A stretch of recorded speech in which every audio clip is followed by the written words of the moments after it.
Romanos, capítulo 13, versos 1 ao verso 7.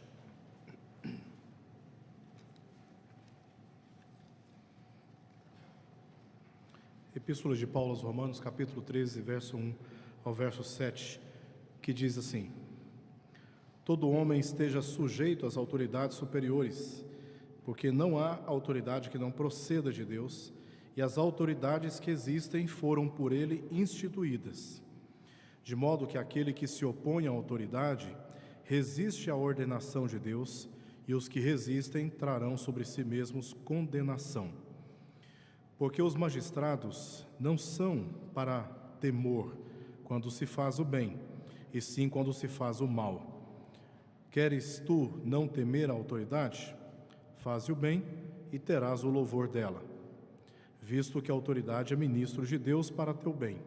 Entretanto, se fizeres o mal, teme, porque não é sem motivo que ela traz a espada, pois é ministro de Deus, vingador para castigar o que pratica o mal. É necessário que lhe estejais sujeitos, não somente por causa do temor da punição, mas também por dever de consciência. Por este motivo também pagais tributos, porque são ministros de Deus, atendendo constantemente a este serviço. Pagai a todos o que lhe é devido, a quem tributo, tributo, a quem imposto, imposto, e a quem respeito, respeito, a quem honra, honra. Oremos. Senhor, pedimos que o Senhor, neste momento, fale aos nossos corações através da Tua palavra e dá-nos o entendimento necessário, suficiente dela, para que sejamos instruídos e dirigidos no dia a dia, observando cada um daqueles preceitos que nós haveremos de ouvir nesta noite. Que a Tua palavra, assim ministrada, Senhor, sirva para a nossa edificação e glória do Teu nome. Oramos em nome de Jesus. Amém. Irmãos, nós estamos vivendo dias onde a figura de autoridade parece ser ainda mais uma figura frágil. Isso se mostra claramente no ambiente da nossa família, nas relações que temos nos nossos casamentos, também na relação dos filhos para com os pais e, obviamente, por se tratar de problemas que começam dentro de casa, nós percebemos na própria sociedade a relação que alunos têm com professores. Estamos nos escandalizando com notícias frequentes pelo modo como os alunos estão tratando professores nas instituições de ensino. Nós vemos esse problema em relação à figura de autoridade quanto ao trato dos funcionários para com as suas obrigações estabelecidas pelos seus patrões.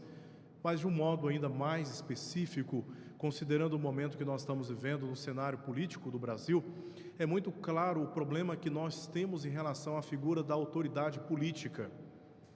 É fato que as autoridades estão cometendo falhas, erros, estão se corrompendo e aumentando os danos para toda a sociedade brasileira. Mas, por outro lado, devemos nos perguntar como nós, como cristãos, devemos lidar com este cenário que está presente no nosso meio. Nós vemos no comportamento, na conduta daqueles que não são cristãos, a postura de difamação, de proliferação de mensagens, de notícias que não são comprovadamente verdadeiras, mensagens falsas, atitudes de atacar a dignidade de pessoas que nem sequer são conhecidas mais de perto, e fazendo e emitindo juízos que nem sequer foram julgados adequadamente, tirando dessas autoridades a oportunidade de se defenderem. Isso é o que nós vemos lá fora. Mas nós, como cristãos, como igreja, devemos nos portar diante desta fragilização da figura de autoridade na nossa sociedade. Lendo essa passagem aqui de Romanos que acabamos de ler, vamos perceber que há nessa passagem diversas instruções do apóstolo Paulo para a igreja que se encontrava na cidade de Roma sobre como deveriam lidar com a figura de autoridade civil.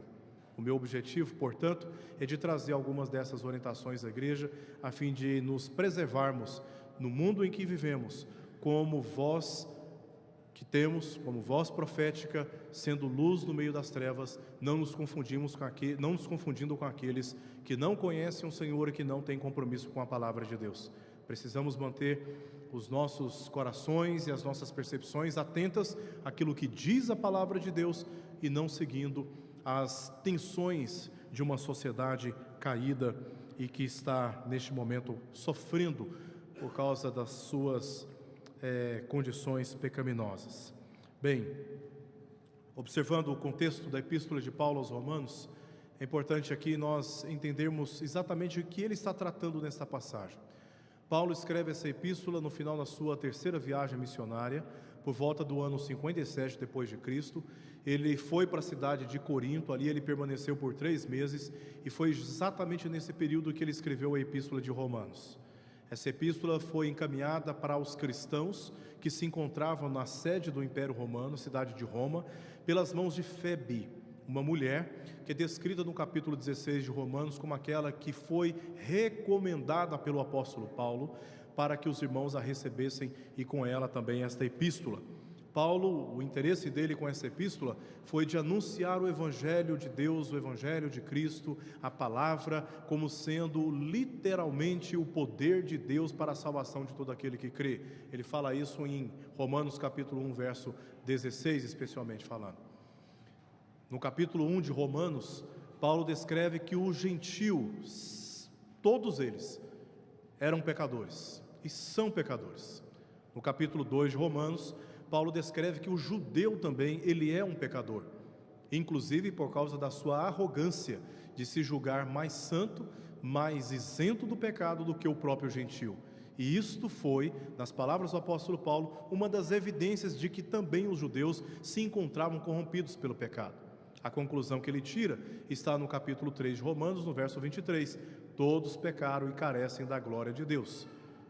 Uma vez que ele chega a esta conclusão, ele desenvolve a partir do capítulo 3 de Romanos até o capítulo 8, uma revelação de Deus com respeito ao processo da justificação de todos aqueles que pecaram, judeus e o restante do mundo, chamado de gentio. Então ele faz uma exposição a respeito da justificação desses pecadores mediante exclusivamente pela obra expiatória de Jesus Cristo. Do capítulo 9 até o capítulo 11 de Romanos, ele faz uma defesa dessa justificação, agora com um foco mais específico na comunidade judaica que estava presente na igreja de Roma. A igreja de Roma, ela tinha tanto gentios como também judeus, mas todos os indicativos da epístola de Paulo aos Romanos apontam para o fato de que a igreja de Roma, ela era constituída por sua maioria judaica, judeus que haviam sido convertidos. Então, durante esses capítulos 9 a 11, ele faz uma defesa e inclusive demonstra a sua tristeza porque muitos judeus não abraçaram o evangelho da justificação. No capítulo 12 até o capítulo 16, Paulo faz uma aplicação dessa doutrina da justificação a todos, para que entendessem como que estas doutrinas, ou esta doutrina da justificação, poderia ser aplicada na prática. Então, no capítulo 12, verso 1 e verso 2, Paulo faz uma demonstração ou uma introdução.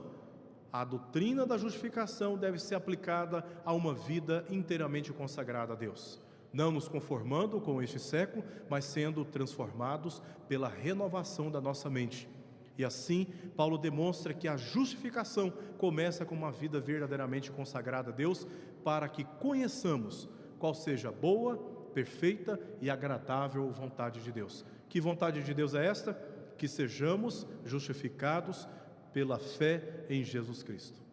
Então, a partir dos versos 3 até o verso 8, ele mostra como essa doutrina da justificação se aplica nas nossas relações eclesiásticas, exercitando cada um o dom que receberam do próprio Espírito de Deus. Dos versos 9 ao verso 21 do capítulo 3, Paulo demonstra como esta doutrina da justificação deve ser aplicada às mais diversas relações humanas, tanto com crentes como também com os incrédulos. E aqui entramos no capítulo 13 de Romanos, verso 1 ao verso 7. O que Paulo está fazendo aqui?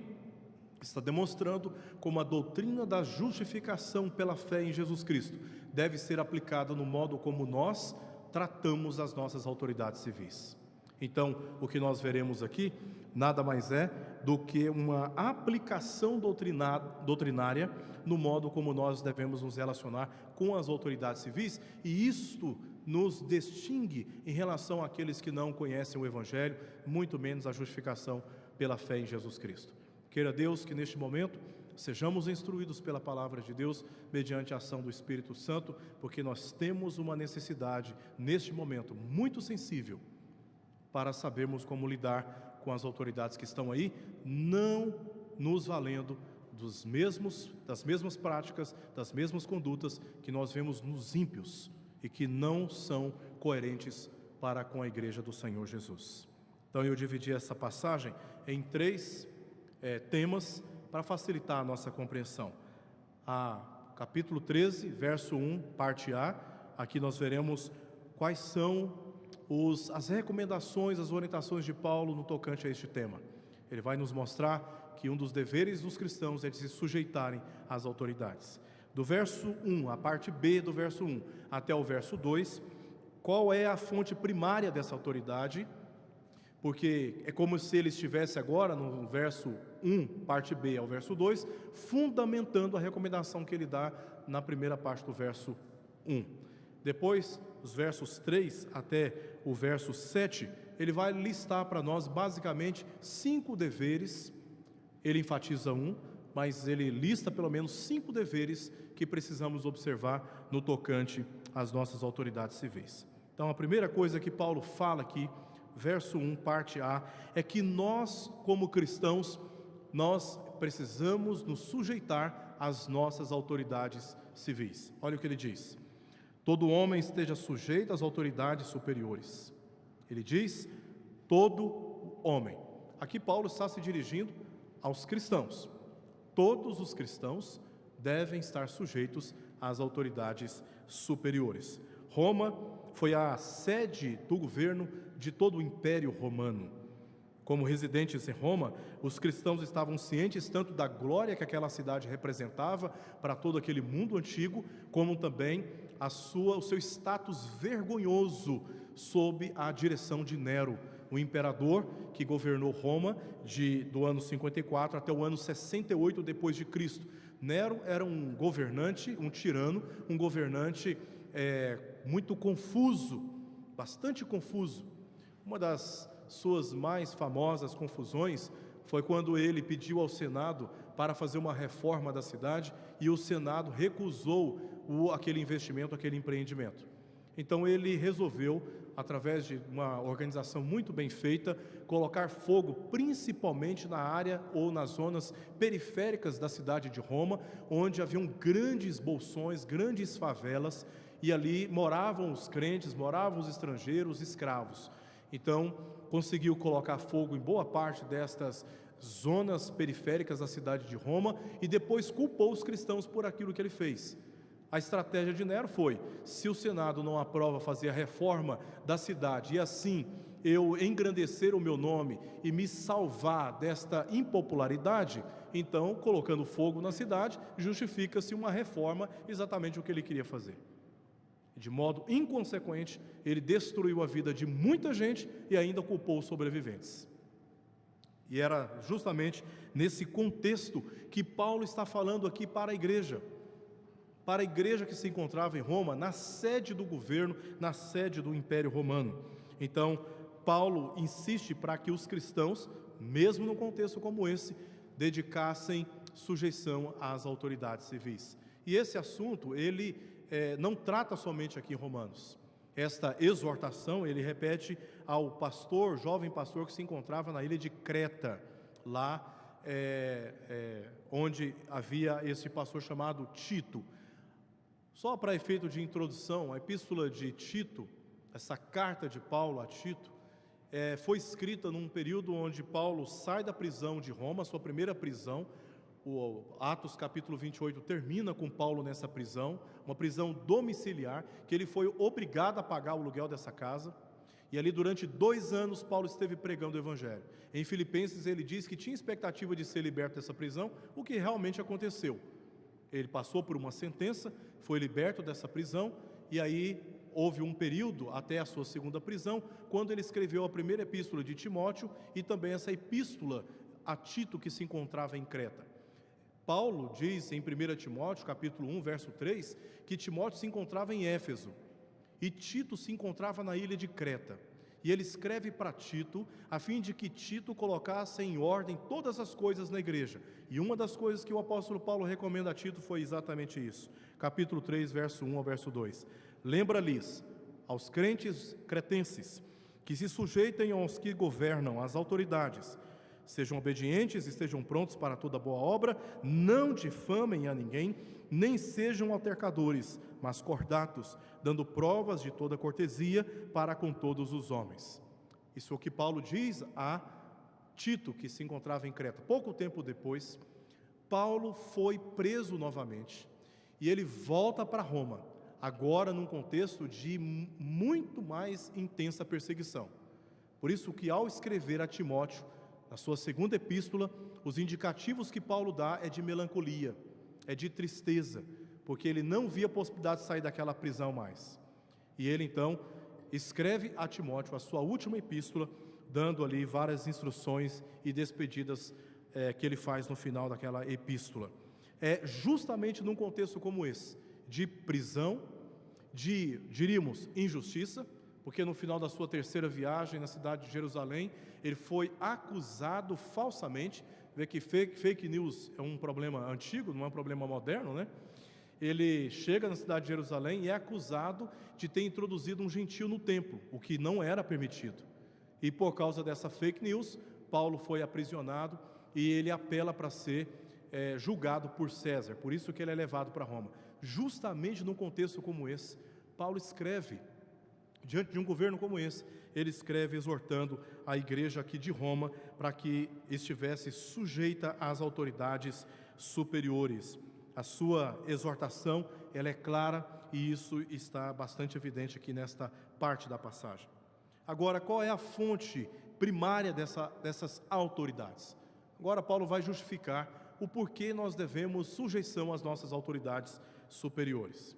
A parte 1b, Paulo vai nos deixar bastante claro aqui, até o verso 2, 3 razões pelas quais devemos sujeição às nossas autoridades. Em primeiro lugar, Paulo afirmou que toda autoridade procede de Deus e, portanto, todas as autoridades no mundo possuem autoridade representativa, delegada, emprestada por Deus e, portanto, todas as autoridades devem prestar contas a Deus um dia.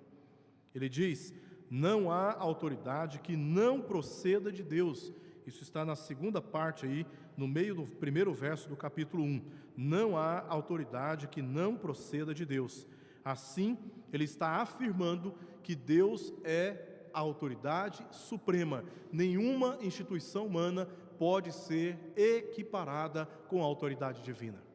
Em última instância, é Deus quem está no governo, é Deus quem está no comando, e todos haverão e hão de prestar contas ao Senhor.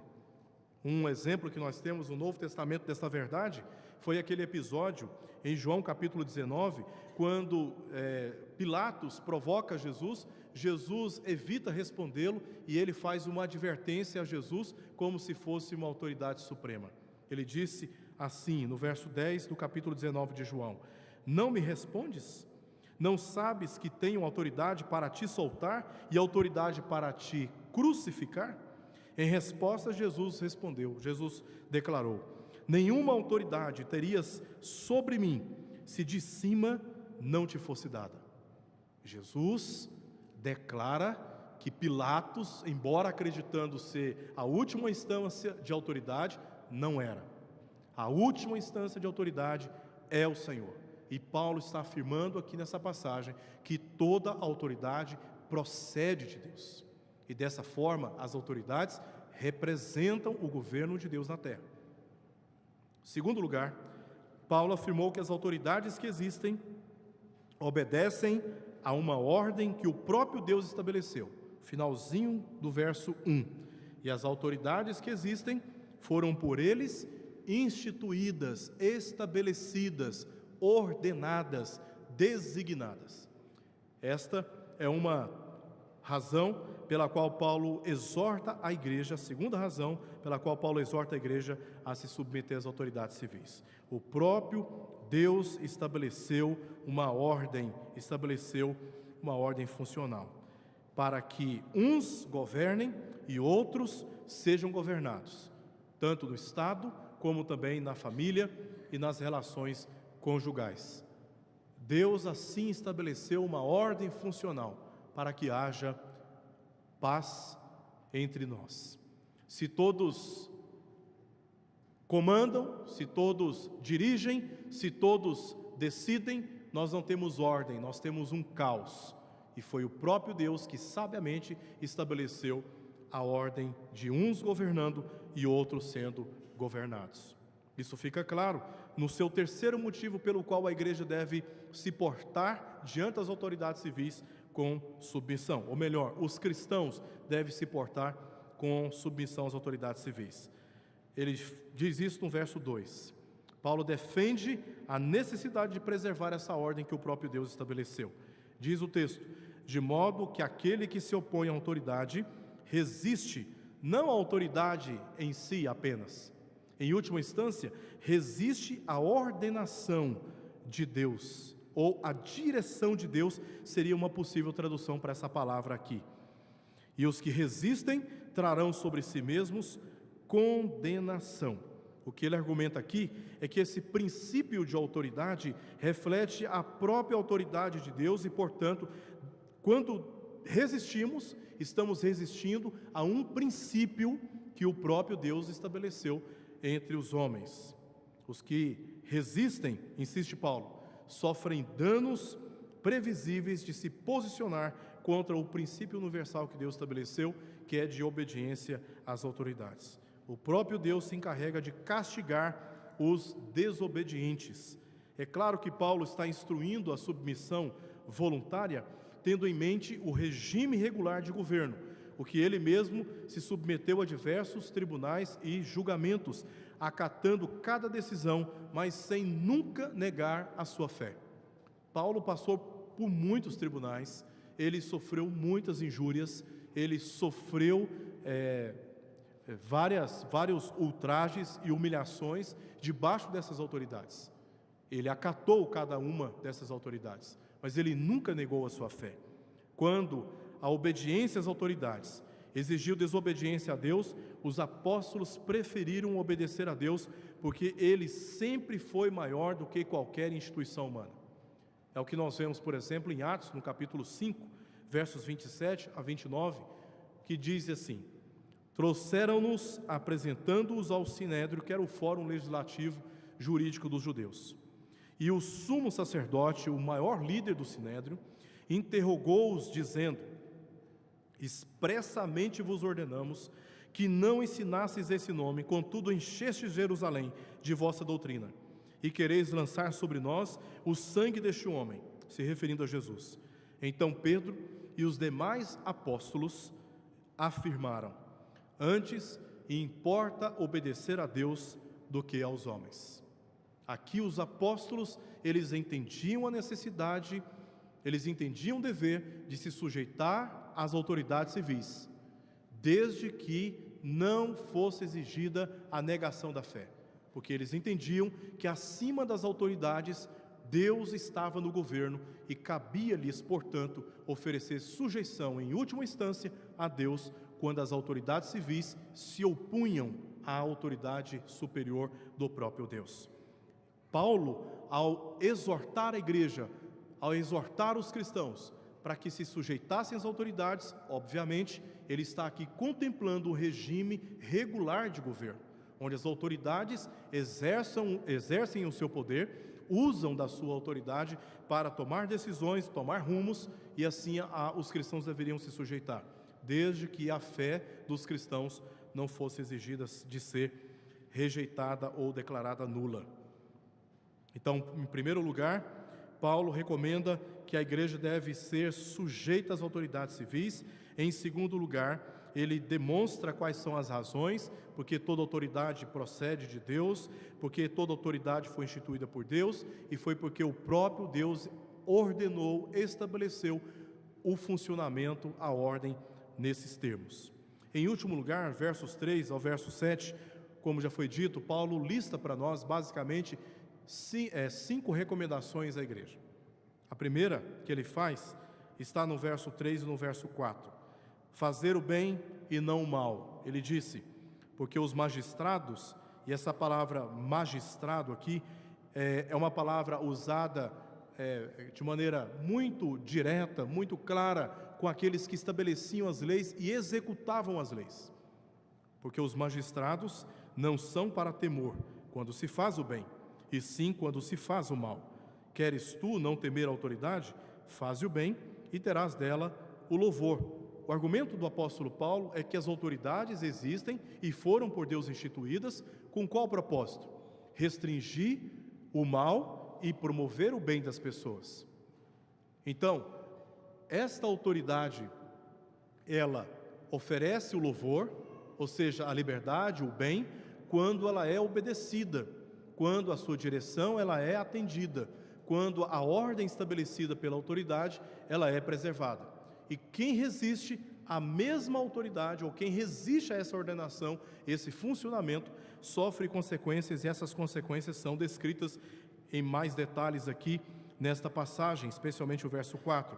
Visto que a autoridade é ministro de Deus para o teu bem. Entretanto, se fizeres o mal, ou seja, resistindo à ordenação de Deus, resistindo a essas autoridades, teme, porque não é sem motivo que ela traz a espada. A espada era usada como um instrumento de pena máxima, tirando a vida daqueles que se opunham ao império. Então eram submetidos a um sacrifício que vinha através da espada. Esta autoridade, ao resistir à autoridade, a própria autoridade penalizaria. E o que Paulo está dizendo, que por trás destas ações existe um Deus que não tolera a rebelião, que não tolera a resistência às autoridades civis, porque são ministros de Deus e eles cumprem exatamente isso. Paulo está dizendo, faça o bem, ou seja, viva adequadamente na sociedade, cumpra adequadamente com todos os seus deveres, para que você não sofra a retaliação das autoridades.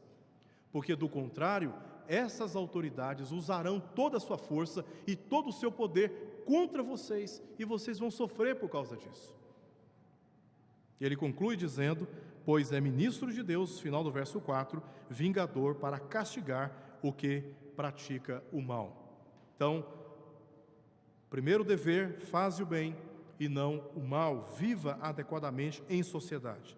Verso 5, Paulo demonstra para nós que esta sujeição, ela deve obedecer à consciência. O cristianismo não é uma religião de pessoas manipuladas. O cristianismo é uma religião racional. Nós precisamos entender os princípios, precisamos entender a palavra e agir por convicção, com a motivação certa.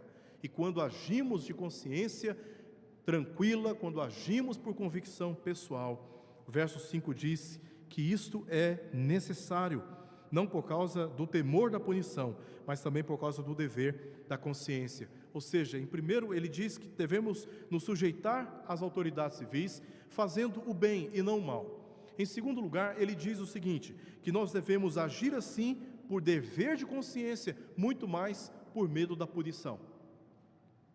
Vivendo um cristianismo que é claro, que é consciente, que não é resultado de manipulação de quem quer que seja.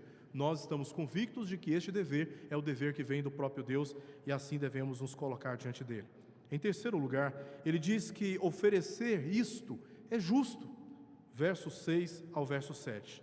E aqui ele vai dar mais uma listinha para nós. Pagar impostos, contribuindo para o bem comum. Verso 6 é o que ele diz.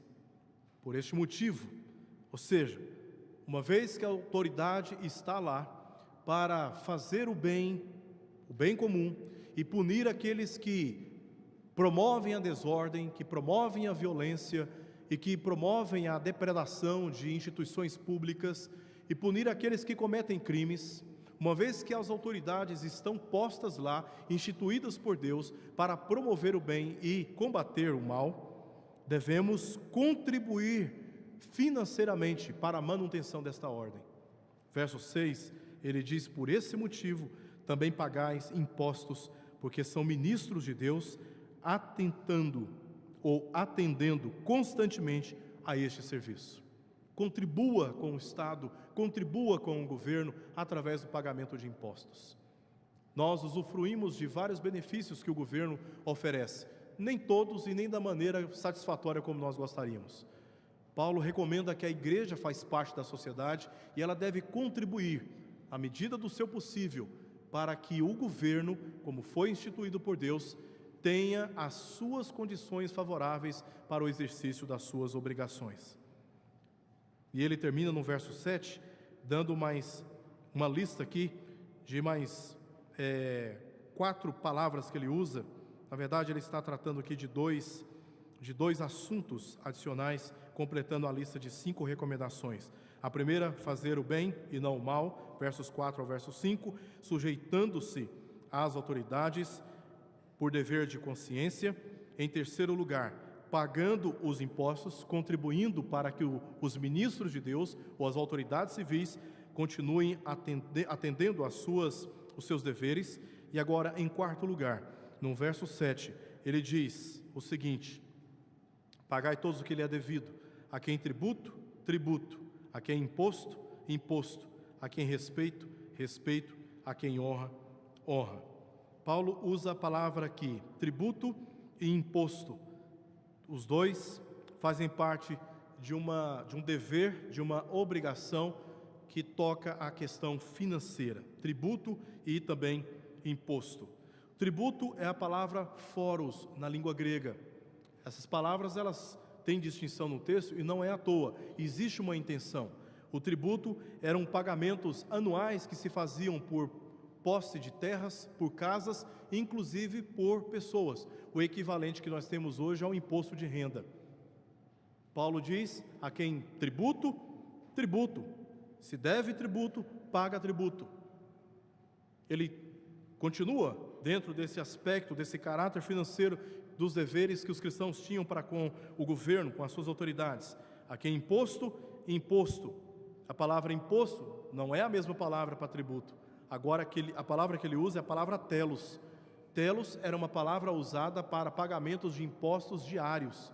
É o que nós pagamos em todo produto que adquirimos. Aquele imposto quando você vai comprar um pãozinho francês, quando você vai comprar qualquer outro produto no mercado, está embutido ali um tributo, está embutido ali um imposto.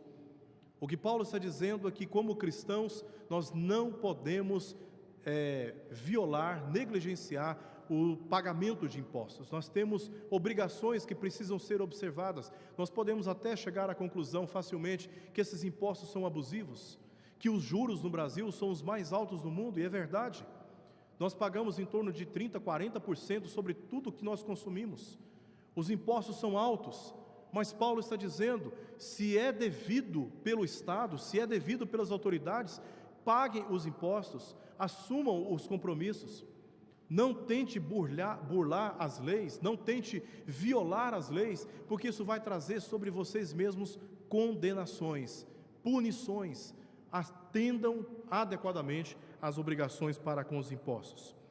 E em último lugar, ele vai agora dar uma orientação que se divide como no caráter financeiro. Agora ele dá uma orientação que se divide aqui em duas, ambas tendo um caráter moral. Primeira e penúltima, caráter financeiro. Agora em caráter moral, ele diz: a quem a quem respeito, respeito, a quem honra, honra.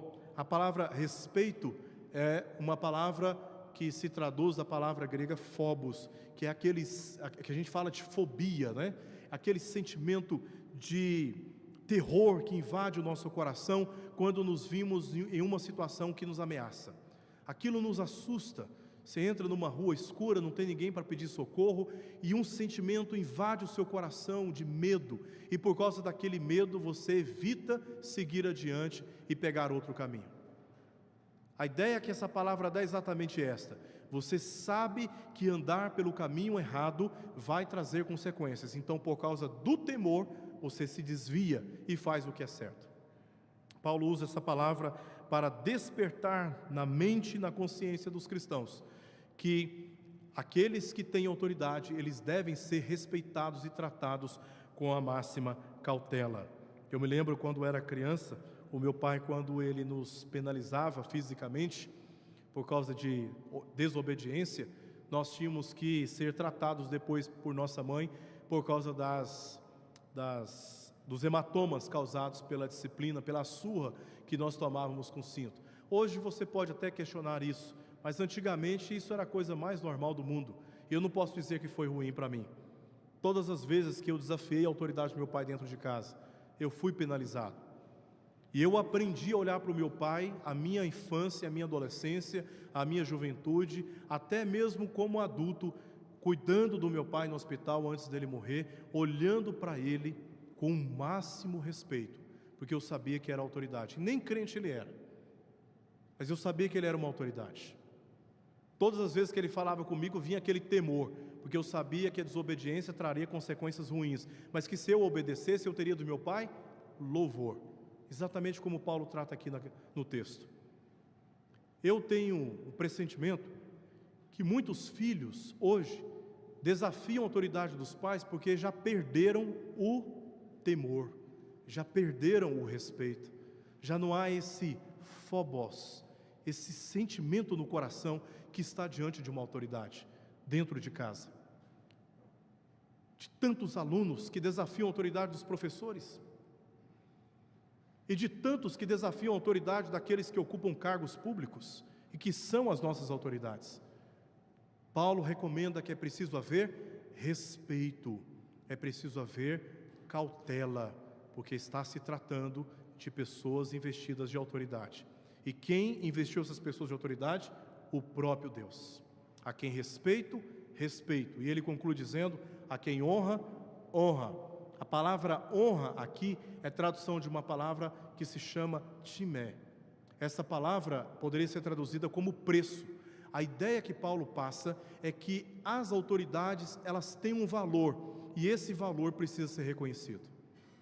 E quando não há o reconhecimento público do valor que essas autoridades possuem, o que nos resta é o desrespeito. Uma coisa está ligada à outra. E porque não há respeito, não há pagamento de impostos. Porque não há contribuição para a manutenção dessas autoridades, há a insubordinação. Uma coisa está ligada à outra. E não tem como você tirar dessa cadeia um elemento. A sujeição que Paulo começa a falar, ele termina falando de sujeição, dizendo que nós devemos oferecer honra às nossas autoridades. Mas como honrar pessoas que nós não respeitamos? Realmente não é possível. A recomendação de Paulo é que nós honremos as nossas autoridades, destacando, reconhecendo o valor que elas possuem. São autoridades que nós queremos? Certamente não são autoridades que vão satisfazer os nossos mais profundos anseios. Por quê? Porque somente um pode governar a nossa vida, somente um pode governar o nosso país, satisfazendo as suas reais necessidades. E essa pessoa chama-se o Senhor Jesus Cristo. Até que Ele volte, nós temos estes homens investidos de autoridade e que estão na sociedade para governarem.